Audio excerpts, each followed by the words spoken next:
আপনি কি জানেন আল্লাহ সবচেয়ে বেশি খুশি কখন হন? তো চলুন তা জানার আগে ইসলামকে ভালোবেসে ভিডিওতে লাইক দিয়ে চ্যানেলটি সাবস্ক্রাইব করি।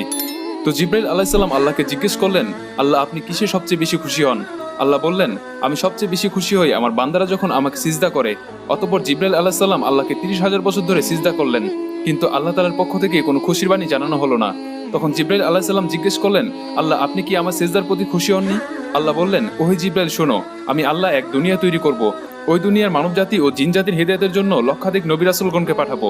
সর্বশ্রেষ্ঠ ও সর্বশেষ নবী মুহাম্মদকে পাঠাবো।